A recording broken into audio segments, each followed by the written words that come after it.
Okay. Before we have our quiet time, let's all get on the same page. If you're in the Sparkly book, it's page 372, the first paragraph, the last sentence. If you're in the second edition, it's page 325, paragraph 4. In the first edition, it's page 302, the third paragraph. If you're reading from the JCIM edition, it's page 156, the second paragraph, the last sentence. And from the CIMS edition, it is page 313, paragraph 94, the last sentence.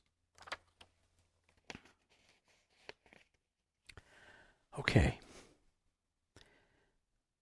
Let's take a few moments to be quiet together.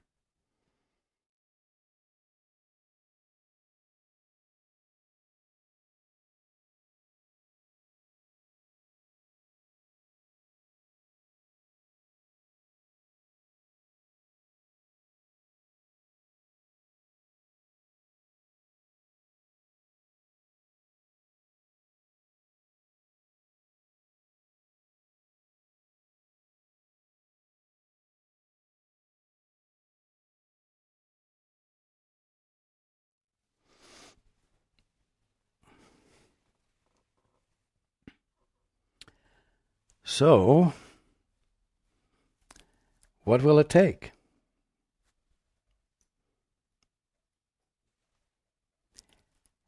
How many of you are better prepared to talk about the answer this week than you were when I asked it last week? What will it take to warrant your utilizing the holy instant, availing yourself of it?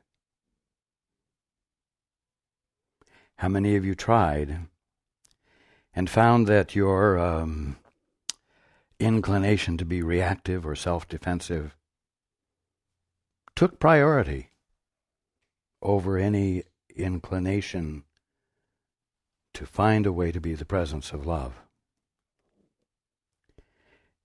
And so how many of you, if you tried earnestly, feel frustrated and disappointed, and that the task might even be futile because you have to say, I don't know what it takes.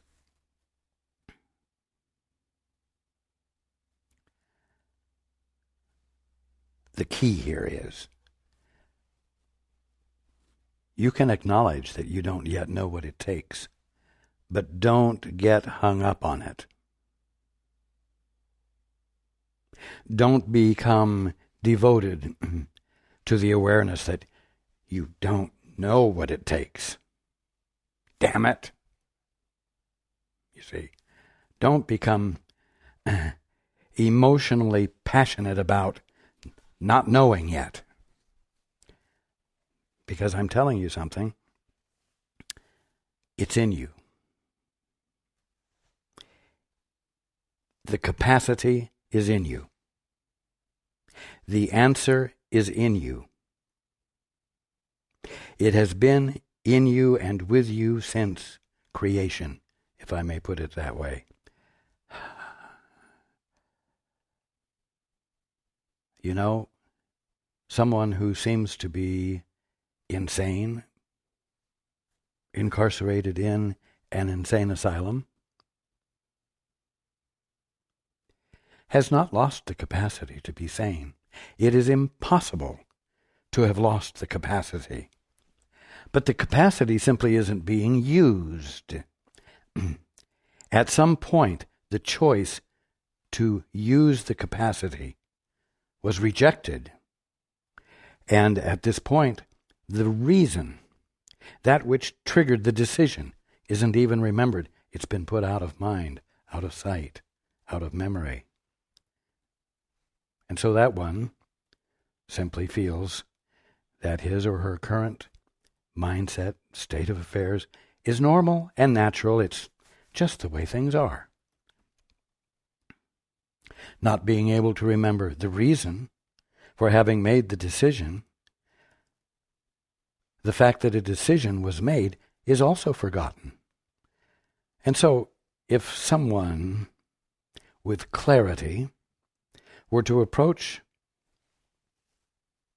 those who are designated as insane and told them, you have the capacity, sanity is resident in you, the capacity to be sane hasn't been lost,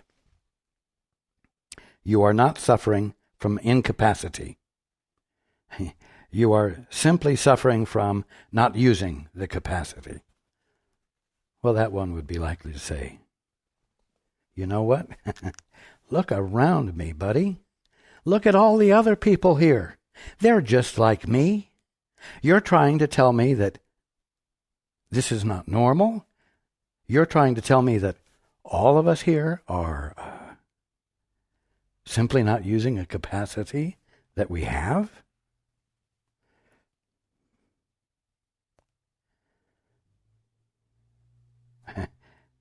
You're speaking outrageously. You're the one who's crazy. But you see, someone has to say it.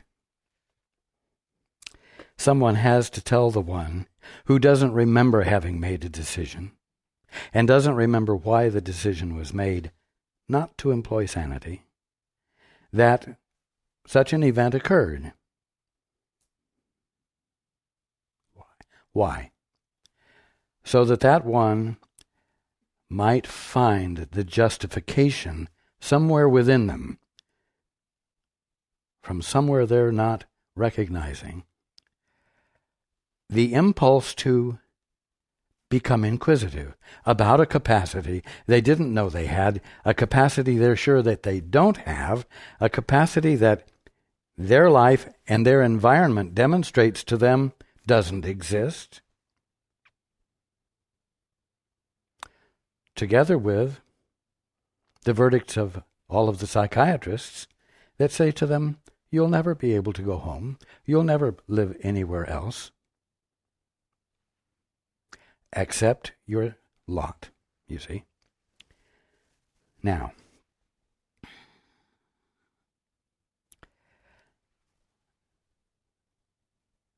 you are not incapacitated. The capacity to avail yourself of the holy instant is present.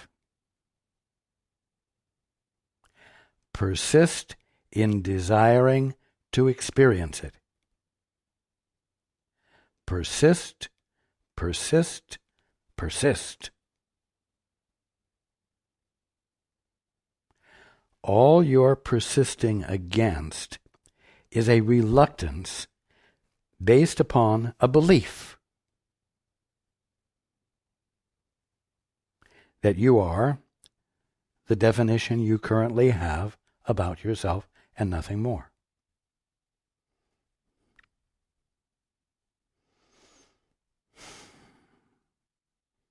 What will it take? I don't know what it will take. But I will persist in desiring to know, desiring to have and feel the impetus to reach beyond what I know at the moment, to experience the more of myself that I've been told is going on outside the definition that I'm currently defining myself by.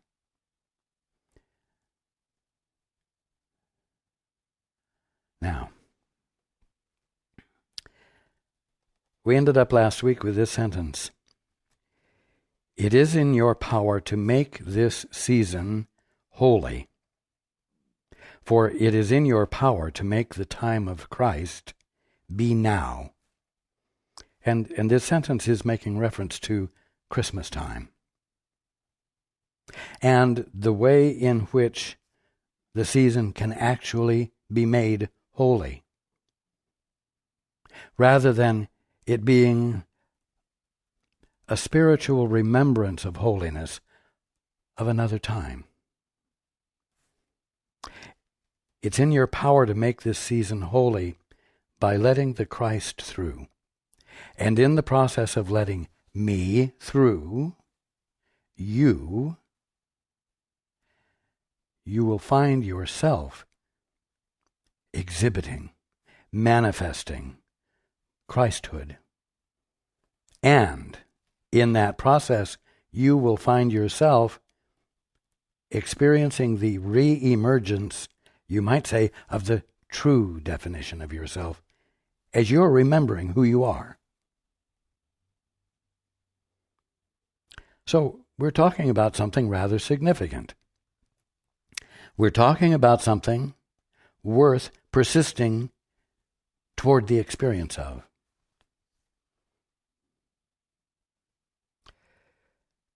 It is in your power to make this season holy, for it is in your power to make the time of Christ be now. The holy instant is the time of Christ. The holy instant is when there's no future and no past in which to imagine or remember anything that isn't true. It's the moment in which truth is the only thing. It's the moment in which you are only what you truly are. So it is really worth giving your attention to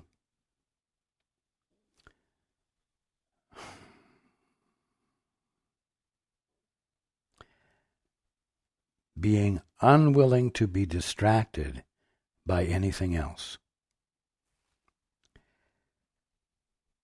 Now, continuing, it is possible to do this all at once, because there is but one shift in perception that is necessary, for you made but one mistake.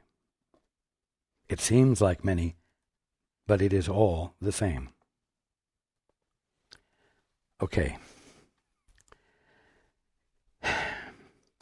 The only reason I can seem to be monotonous is because the truth is so simple, and there's a tendency to overlook it and imagine that it's more complicated and look for the greater complication, or to assume that it's complicated and you won't be able to understand it and move into self-criticism or a self-appraisal that's less than the best, and then getting emotional about it. It is possible to do this all at once, in other words, instantaneously, because there is but one shift in perception that is necessary, for you made but one mistake.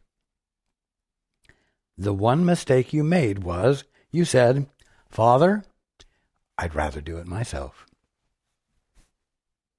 You said, "Father, I would rather break my union with you and act on my own.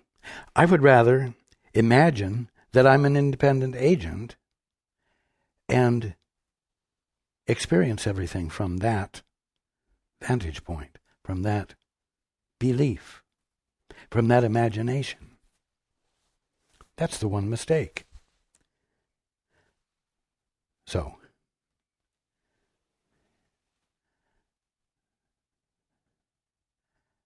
it can be simple, and it can be quick, because there's only one thing you're undoing. And you need to keep this in mind, because this book is full of what seems to be a lot of complicated ideas, or a lot of complexity. So many different ways have been taken to say the same thing that it can seem like it's going to be very hard to understand, because there is so much here to digest. Well, not really. There's just a lot of ways to say, undo your divorce from your father. undo your withdrawal from the Father by simply turning your attention to your Father and saying, Father, help. Father, I am going to stop providing definitions for everything based upon peculiar inclinations that I've been able to come up with that make things far more interesting than what you came up with. And exciting to boot, because they're scary as hell. And nothing you made is scary as hell, and I'm sorry to say, but boring.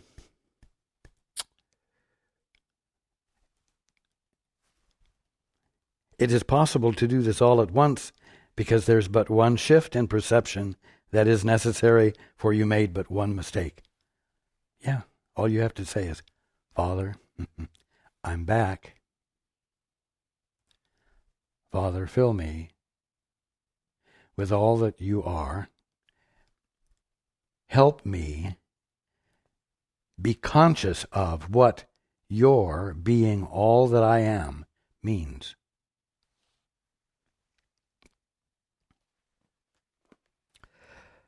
You made but one mistake. It seems like many, but it is all the same. For although the ego takes many forms, it is always the same idea.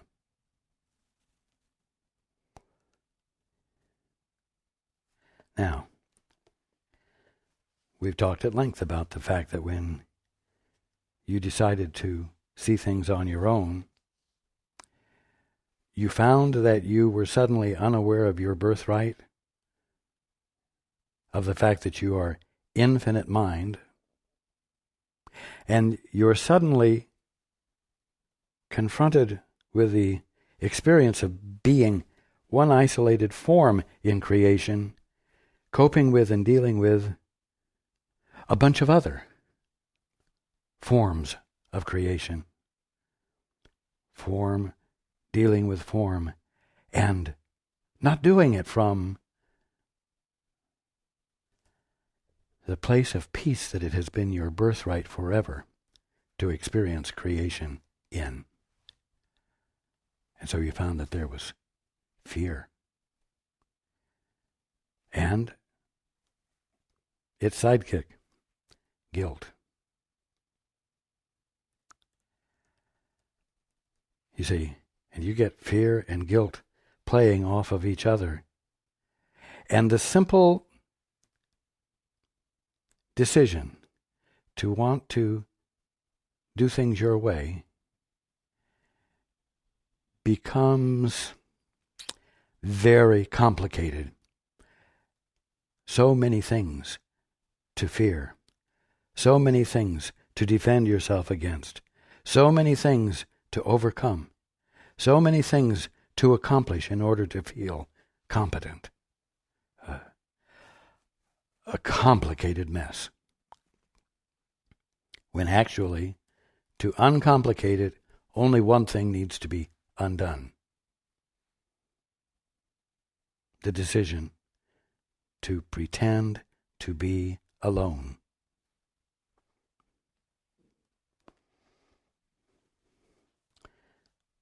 Though the ego takes many forms, it is always the same idea.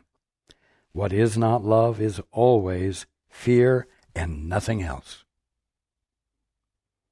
It is not necessary to follow fear through all the circuitous routes by which it burrows underground and hides in darkness to emerge in forms quite different from what it is.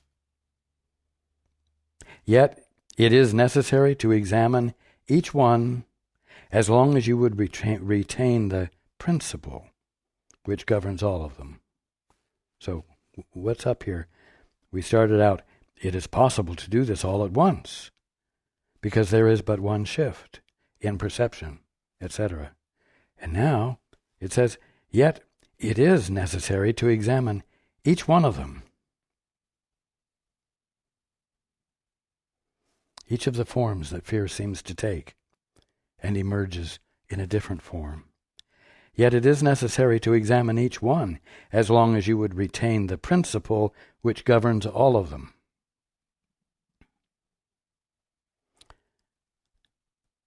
There's a commitment present. And as long as the commitment is there, and one refrains from saying, Father, help. One refrains from abandoning independence. Each one will need to be examined. Each one that's keeping you from going home. When you are willing to regard them not as separate, but as different manifestations of the same idea, and one you do not want, they go together. All of these complex forms, all of these complex interlocking circumstances that seem to effectively bind you, they will simply leave together. So what is this principle? The idea is simply this. You believe that it is possible to be host to the ego or hostage to God. This is the choice you think you have, and the decision which you believe that you must make. And you're quite committed to that. You're quite committed to imagining that you would be host to the ego, but hostage to God.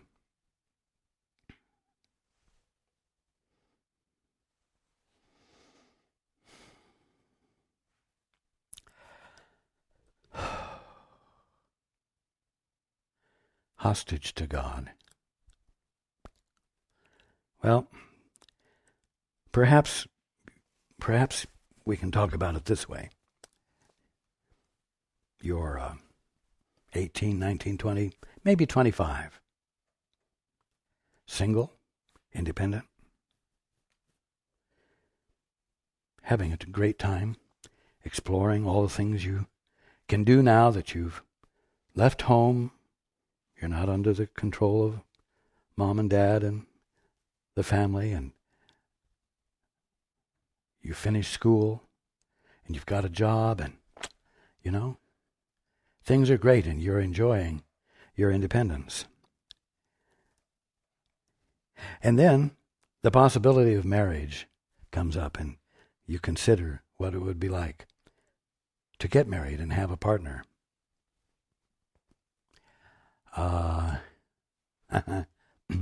One of the first things that might come to your attention or consideration is that you're going to have to give up some of your freedom. You're going to have to stop being self-centered. You're going to have to shift from a general demeanor of self-protection, which you have covered up by simply being skillfully socially appropriate, so that it doesn't really look like you're being defensive when you are. And you have to be willing to shift from defense to embrace if you are truly, meaningfully going to join into a relationship that would crystallize as marriage. And that, of course, makes you vulnerable. Embrace is very different from defense.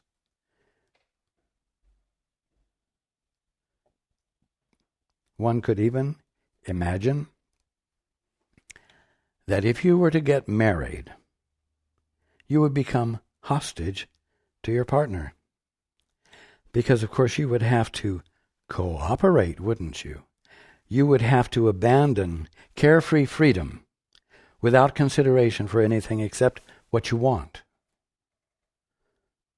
That's a sacrifice, isn't it?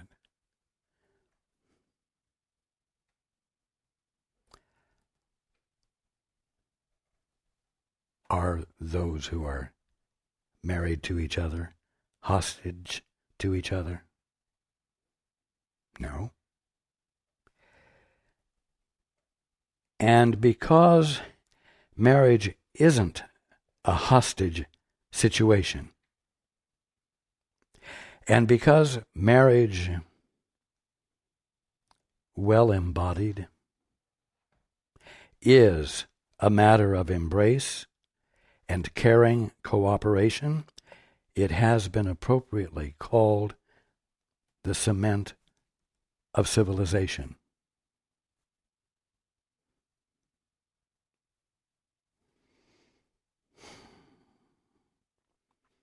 Contemplate it.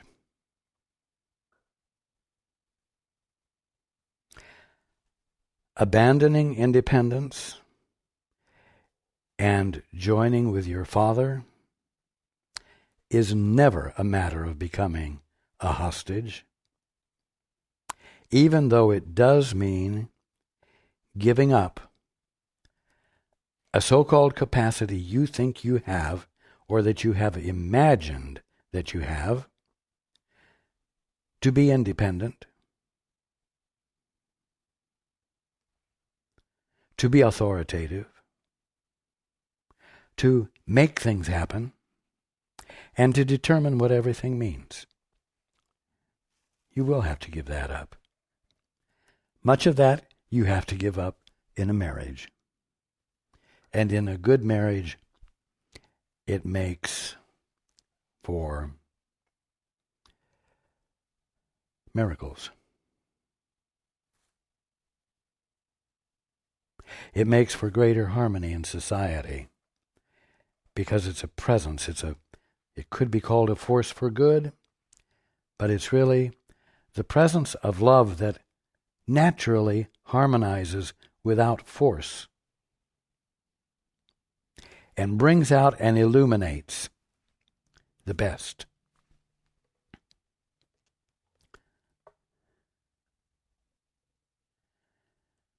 Many people get divorces because they can't get it out of their mind that they're in a hostage situation, and they're not willing to abandon their defense in order to be the presence of embrace that inspires and harmonizes and brings out the best.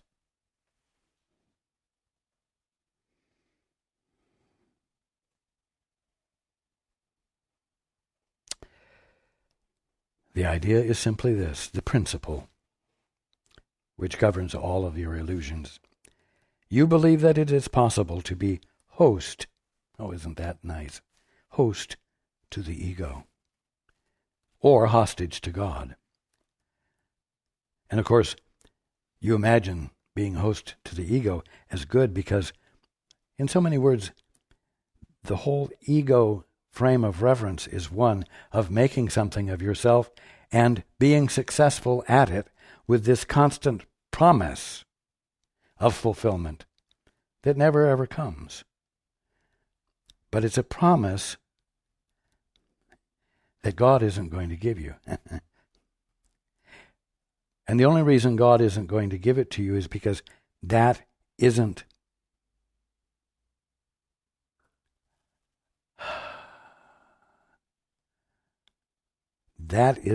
what fulfillment is. That isn't what fulfillment is about. Fulfillment is about fitting in with the illumined movement of creation so completely that the joy of creation is fully experienced by you, and your inseparability from it is experienced by you, and you are unseparated from the conscious experience of every one of your brothers and sisters as they joy in being co-creators of creation because they're not distracted by imagining they could be doing something else.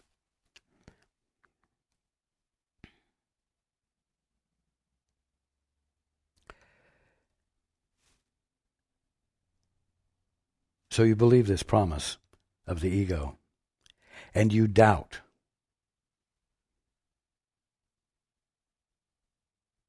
what the presence of God means for you. You see your good as sacrifice. You see what is truly your good as sacrifice. And what you see as good is an illusion.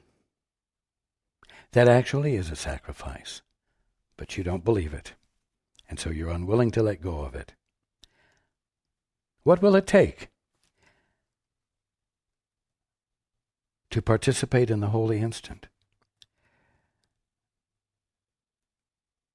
Part of what it will take is a willingness on your part to believe what I'm saying,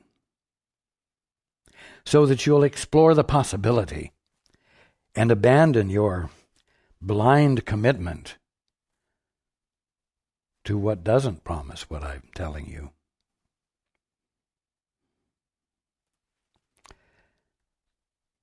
The idea is simply this: you believe that it's possible to be host to the ego or hostage to God. No other alternative. This is the choice you think you have, and the decision which you believe that you must make. You see no other alternatives, for you cannot accept the fact that sacrifice gets nothing.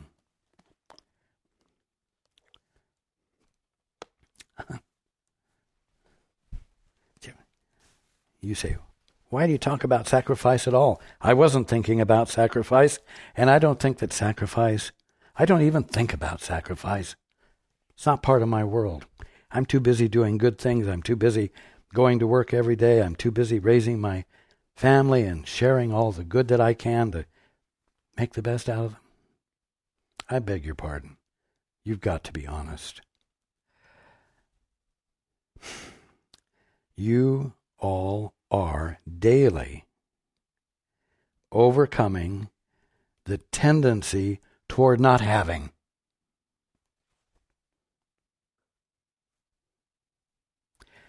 You busy yourself because if you're not busy, you will not generate fulfillment, meaning income.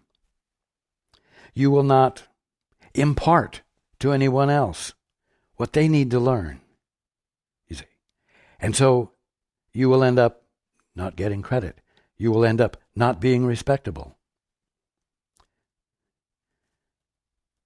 Not one of you believes that if you sat down and were absolutely present with now, that you would have everything you need. Not because you had done something to deserve it, but because it's the nature of being. Not one of you believes that. So, every single one of you believes that sacrifice gets you something. That sacrifice is something you're dealing with constantly, you see.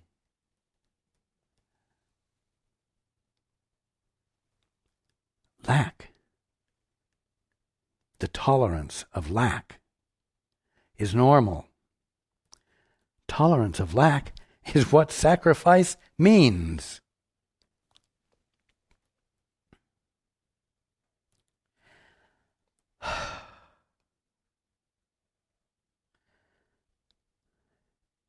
You see, so now this sentence will mean something to you. Sacrifice is so essential to your thought system that salvation apart from sacrifice means nothing to you. If it meant something to you, you would actually consider as a viable truth the possibility that it's the Father's good pleasure to give you the kingdom, and therefore has given you the kingdom, and therefore is, in the act of being you at this very moment, giving you the kingdom, withholding nothing of what he is, and nothing of what creation is from you. You would be willing to consider that. And man, if you would be willing to consider that, you would find the fragrance, if I may put it that way, because it wouldn't be totally tangible, but the fragrance of real peace, inviting you to consider this further. You would find the impulse to struggle subsiding, and in its absence promising something far different to you. You see?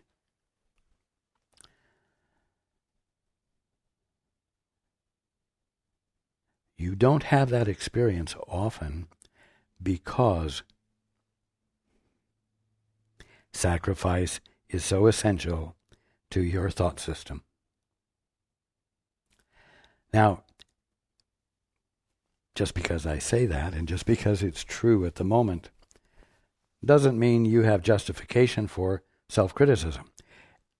Just be aware of it so that you can say, I don't want to do that anymore. I think I may give the holy instant a chance. I think I might try and see if there's an actual different experience of being conscious that would be so wonderful that I would look back and say, yes, I was insane, but I am no longer.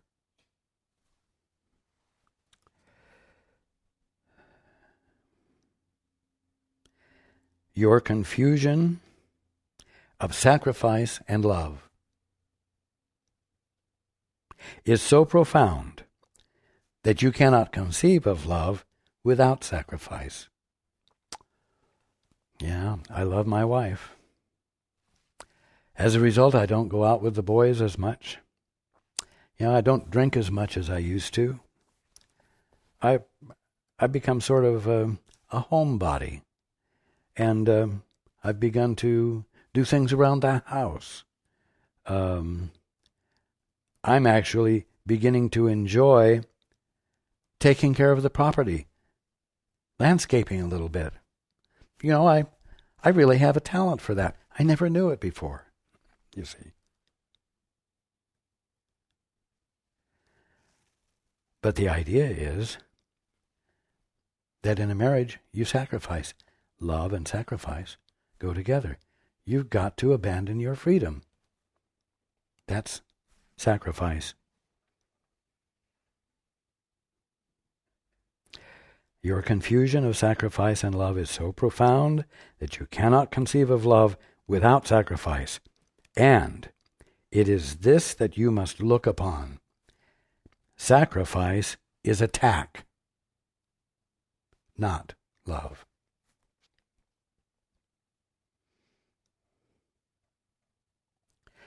To see your mate as the reason you're sacrificing something of meaning and value to you is mean-spirited.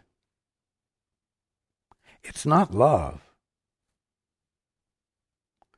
And if, in fact, you are sacrificing those things, quote, to keep the peace, unquote, or to have a certain modicum of harmony that looks like a loving family when there's really a grievance there, that's mean-spirited. That's not love. And yet, love is real. And love relationships are the appropriate place for love. And love in relationships is the cement of civilization. We could even say the cement of society.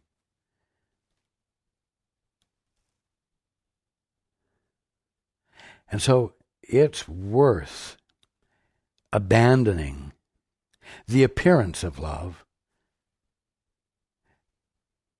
and the justification of sacrifice for what love really is. Because it brings into place a new order of things, just like abandoning your independence and joining with the Father uncovers a larger order of things. a universal order of things, fulfillment, salvation. Any of those good words apply here.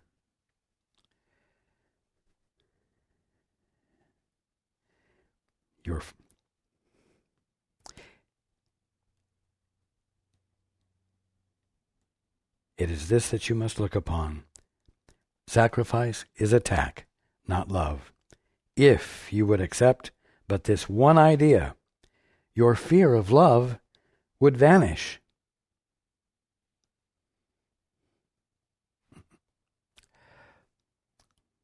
Your marriage would become stronger, and there would be less control, perhaps no control being exercised. Just joy and peace and meaningfulness shared, without inhibition, without reluctance, without sacrifice. Guilt cannot last when the idea of sacrifice has been removed. For if there is sacrifice, as you are convinced, someone must pay and someone must get. So you see, a relationship of love that is really a relationship of sacrifice is something that someone's going to pay for and someone's going to get something for.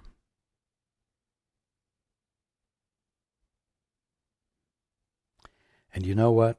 It's time for that kind of relationship to stop. It's time for it to shrivel up and die for lack of attention, for lack of energy. It's time for the holy instant to come into play. You know what? You have a tendency to look at your world, especially if you're on your spiritual path, and to look at it and say, this world is getting in my way. It's distracting me from my peace. It's distracting me from knowing what the truth is. And you can begin to see your world as an opponent, something holding you back from your spiritual growth. And this is why it is so important, so essential, not to play into the idea that the world and universe is an illusion. Because then you can let it be the opponent, and you can not challenge that definition. And you know what? You will deprive yourself of the very thing that your true vision is supposed to be a vision of. Initially, as you are emerging out of preoccupation with self-consciousness and selfishness, you may indeed have to go into a quiet place, and you may have to be where there is not a whole lot of stimulation from, quote, your world, just so that you can remember what silence is like, so that you might know what the meaning of the word attention is. Because in the silence, you are conscious, and being conscious silently is the state of attention.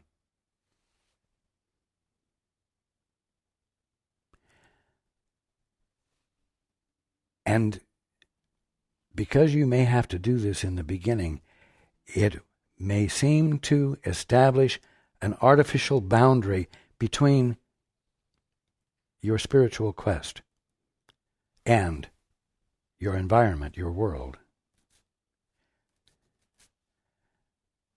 And it might seem to you that you need to remove yourself from the world in order to follow through on your spiritual quest. But the fact is that your vision, your spiritual vision, is supposed to be your vision of everything, the world and universe. Not colored by false definitions, not colored by emotion, anger, fear, guilt. And so the time must come where you find, we could say, a seamless interface between your clear mental vision and everything you're looking at, where embrace becomes what you employ relative to your world.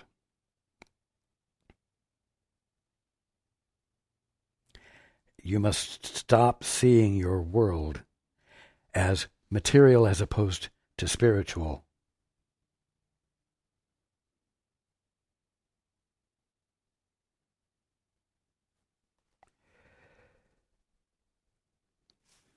If you don't stop seeing a separation, you will sacrifice the very thing you are to be conscious of with your right mind. You see that?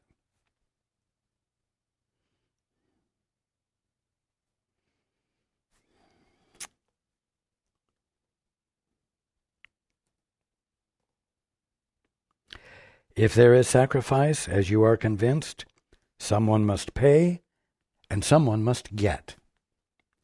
And the only question which remains to be decided is, how much is the price for getting what? Whew.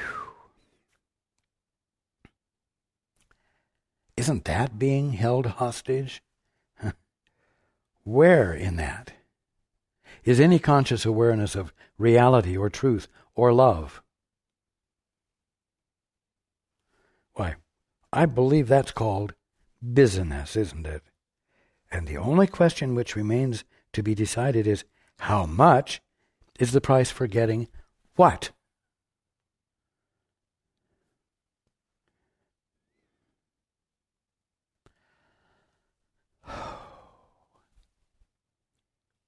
See, now this seems to be perhaps psychologically complicated. Or it might seem to be really relatively simple, but as you are being able to relate it to yourself, it's not making you too happy. And therefore, although it's not complicated, it's not really something that you want to easily or willingly be present with. So that you can see you're uncomfortable with it because it's an illegitimate imposition upon your freedom and your birthright. If you see that, then it becomes really easy to abandon it. And it's so unattractive that any natural, we'll say, attraction toward it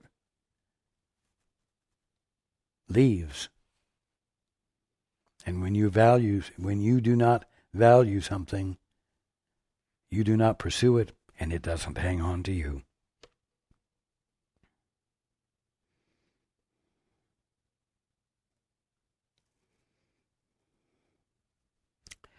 Now,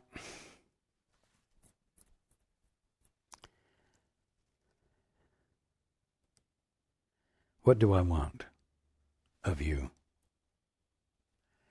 What I want of you is for you to be in touch with yourself in the simplest of ways.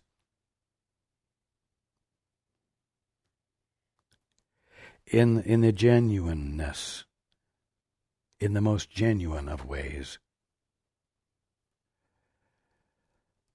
Because availing yourself of the holy instant will come out of a simplicity in you, a rather simple common sense that you find is present in you when you're not all hyped up with guilt and with fear and the overcoming of it and the promise of becoming something, while never acknowledging the Father you have that determines what your identity is.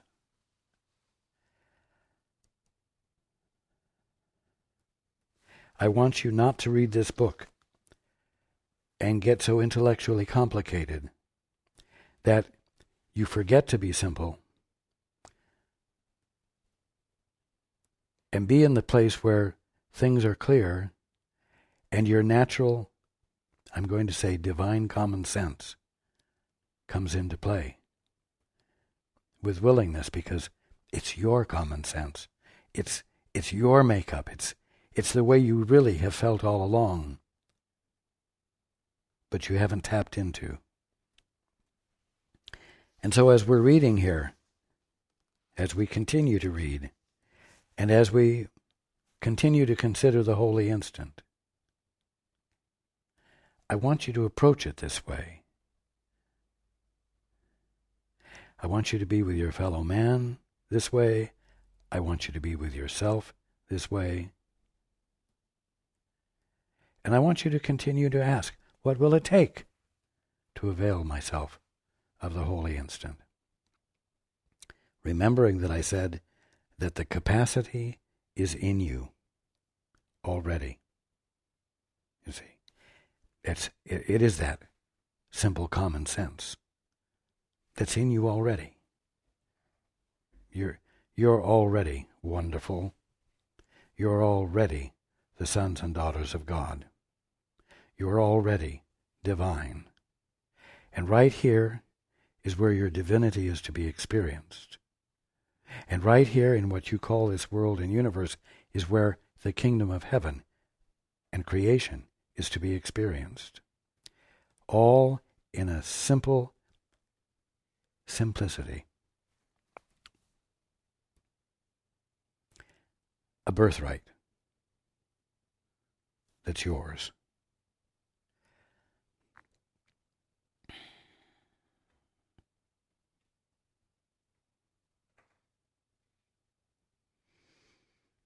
I love you all.